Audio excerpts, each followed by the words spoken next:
안녕하세요. 건조한 시선입니다. 나는 솔로 32기 돌싱 특집이죠. 옥수님이 남자들의 처음 선택에서 광수님하고 상철님, 영수님, 경수님 이렇게 4명 거의 뭐 몰표에 가까운 그렇게 받았죠. 옥수님이 겉으로 보기에도 돌싱 특집이니까 나이가 있으심에도 불구하고 얼굴도 예쁘고 필라테스 센터도 운영하면은 어느 정도 그래도 자리도 잡으신 분이고 아이를 가질 생각도 있으시고 지금 아이가 없기 때문에 남자 출연진 분들이 선택을 마다할 이유가 없다라는 그런 환경을 가지고 계시거든요. 광수님은 이제 치과 의사, 영수님은 회계사시고 나머지 두 분은 직장인이셨던 걸로 기억을 해요. 아무튼 여기서 옥수님하고 남자 4분 총 5명이서 이제 식사를 하러 가서 처음 만나서 술 한잔 하니까 광수님이 반갑습니다 라고 하면서 첫 잔을 이렇게 짠을 하는 모습이 나오는데 그 당시에는 가만히 있다가 조금 시간이 흘러서 상철님이 걷다 대고 이게 반가울 일인가 싶었어요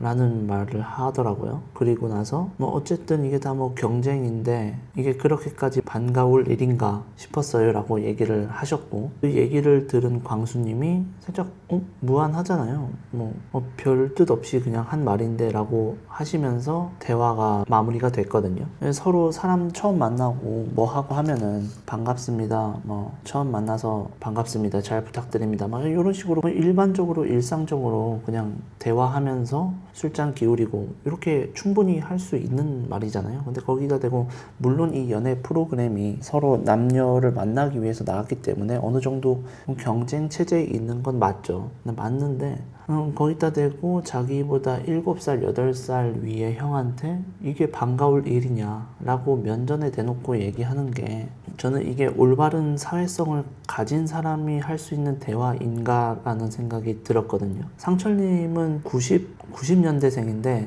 아무튼 나이가 좀 어렸던 걸로 기억해요. 30대 초반이고 광수님은 40 가까이 됐나 아무튼 나이가 좀 상철님보다는 7, 8살 많은 출연진으로 제가 기억을 하는데 이게 방송이었어 그랬지 카메라 꺼져 있고 뭐하고 했으면은 광수님이 조금 성격이 만약에 있고 이런 사람이었으면은 바로 뭐 쌍욕 날아갈 수 있는 그런 상황이라고 보거든요. 7살, 8살 많은 형이 반갑습니다 하는데 이게 반가울 일입니까? 라고 얘기를 하는 게 이게 맞냐 이거예요. 그리고 그 외에 비슷한 장면이 하나 더 있었죠. 그렇게 5명이서 밥을 먹고 그 뒤에 이제 카페에서 1대1로 대화를 하는데 광수님하고 상철님이 밖에서 자기 차례가 오기를 기다리고 있는데 상철님이 광수님한테 그러죠. 광수님도 뭐 옥수님을 뭐 염두를 하고 계시는 건지 뭐 이런 식으로 얘기를 하다가 서로 얼굴 붉히는 일 없이 이렇게 뭐 잘 지냈으면 좋겠다 이런 식의 뉘앙스로 얘기를 하거든요. 그럼 광수님은 그런 일 절대로 없고 자기 마음 가는 대로 하면 된다 이런 식으로 얘기를 하세요.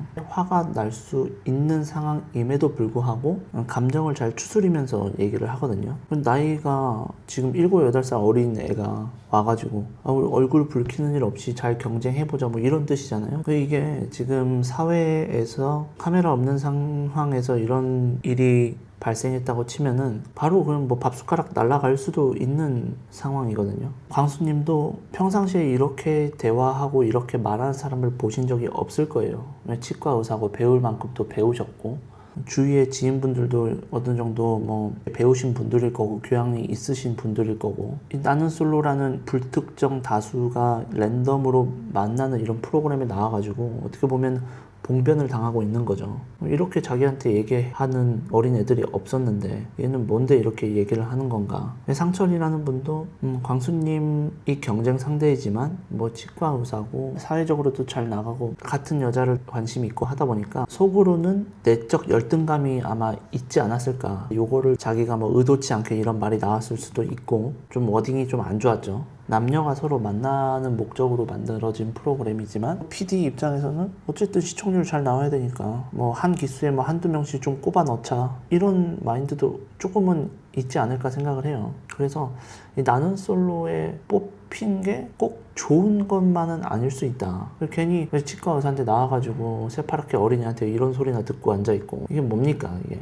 나는 솔로가 아니면 평생 마주칠 일도 없는 사람이었을 건데 상철님 같은 경우에 좀 많이 아쉽죠. 나름 그래도 사회생활도 오래 하셨고 사람들도 많이 만나보고 뭐 이랬을 건데 형한테 뭐 이게 반가울 일이냐 이런 말이나 내뱉고 좀 예의를 제대로 또 모르는 상황 인지 능력이 살짝은 조금 부족한 사람인 것 같아서 좀 아쉽습니다. 그런 얘기를 듣는 옆에 옥순 씨는 또 무슨 생각이 들었겠어요. 그냥 반갑다고 하는데 이 새끼 뭐 갑자기 뭐 이게 반가울 일이냐 이러면은 반갑지 않다는 거야? 뭐야? 전 국민이 보는 프로그램이잖아요. 이런 데서 괜히 나와서 이런 리스크를 안으면서까지 그런 말을 왜 뱉는지 저는 사실 이해는 가질 않습니다. 사실 카메라 있는 환경에서 평소와 다른 환경에서 의도치 않은 상황 속에서 내 생각만큼의 말이 안 나올 수도 있다고 생각을 하거든요. 근데 그거랑 또 예의가 있냐 없냐는 또 별개의 문제이기 때문에 그런 리스크를 지면서까지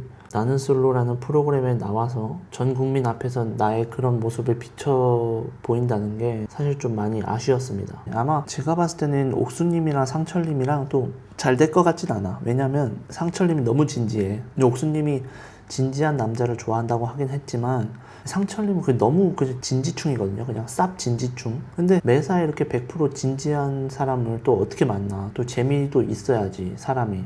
재미, 웃음기라는 건 뭐 1도 없고, 뭐 하는 말이 뭐 이게 반갑냐, 이런 말 하고, 뭐 1대1 대화 때는 뭐 진지한 대화밖에 안 해. 거의 뭐 각 나라 정상급이 만나는 뭐 정상회담도 이렇게까지 뭐 진지하게 얘기는 안 할 것 같아요. 제가 봤을 때는 옥수님하고 결이 좀 맞다는 느낌은 좀 들지는 않고, 자기 뜻대로 상황이 흘러가지 않으면서 거기서 나오는 또 돌발적인 행동들 이런 게 나올 수 있거든요. 이게 돌싱 특집의 묘미고 그런 걸 기대를 하면서 다음 회차도 시청을 해보도록 하겠습니다. 다음에는 또 다른 주제를 가지고 얘기를 해보도록 하겠습니다. 감사합니다.